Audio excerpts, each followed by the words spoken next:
I am Josh, and if you don't know me by now, firstly, I am surprised. I am usually the loud, obnoxious one. Everyone hears before they see. But secondly, I've been this year's head boy, as Mr. Tickner has just said. And it truly has been an honour. Except for when Mr. Tickner now constantly nags me to write loads of speeches. But here we are.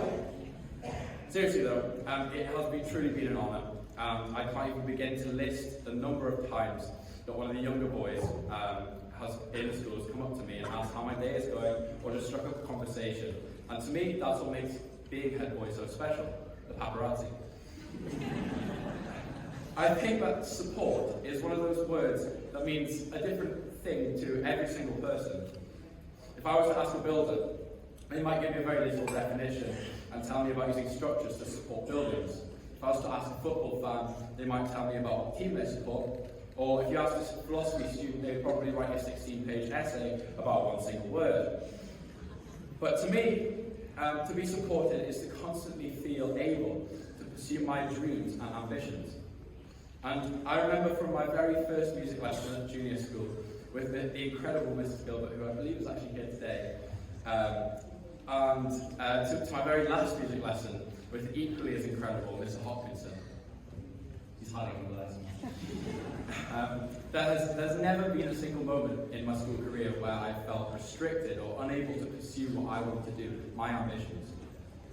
Now, there are a few people in the school that I specifically thought I'd take the time in front of the 700-ish people that are here today, so they can be suitably embarrassed.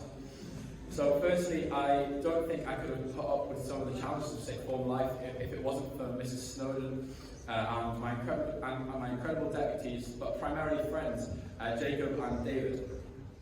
And also the rest of the sixth form team that have just been absolutely incredible.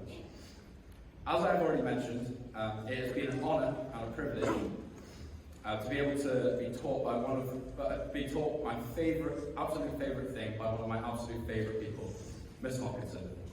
He has always been there for me with anything I've needed for as long as I've known him. And honestly, I'm really sad to have to say goodbye, although I am sure we'll probably end up going to see Elton John's 26th farewell tour in the future. Now, I can't begin to describe how hard some parts of my school career have been. The uncertainty surrounding the global pandemic has been crippling for some people, and it really has been a scary time for the last few years. Regardless of what stage of your school career you're in, and admittedly, for some people it has just been a good excuse to get an extra few hours in bed, but in reality it's been tough. I think that uncertainty at the best of times is terrifying, and when you add a global pandemic into the mix, it doesn't exactly make anything less terrifying. I suppose that one of the trickiest things going into my school career in the sixth form has been uncertainty. And by that, I don't mean, do I have a veggie option at lunch or not? And as a side note, thank you to our amazing catering team, who have always done just the most incredible job. But what I mean by uncertainty is not knowing what the rest of my life has in store for me.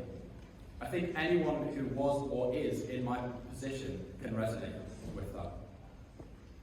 Believe it or not, I do believe that uncertainty comes with a flip side, or a positive side, so to speak.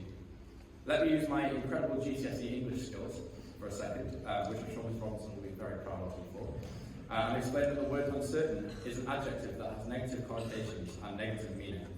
And it seems unlikely that there can ever be any good to come out of the word uncertainty. However, I think uncertainty can often lead to both passion and purpose. To find your passion and purpose, you have to work through the uncertainty. If there is one thing that I would stress as the most important thing to take away from what I'm saying today, it is that as much as it is a cliche and a massively overused phrase, especially in the music world, follow your heart. Look at me as an example of that. I'm an aspiring musician. I am prepared to be completely broke with no money on the mean streets of London. I mean, do you know anyone who did a music degree who is rich to this day? But I'm not following this pathway that I'm going down for any other reason than just simply for passion, which I personally found from a very young age.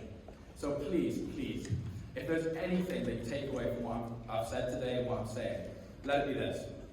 Follow your passion and don't let uncertainty fool you into not doing so. Thank you so much for an amazing year, everyone, and best of luck to every single person for the future.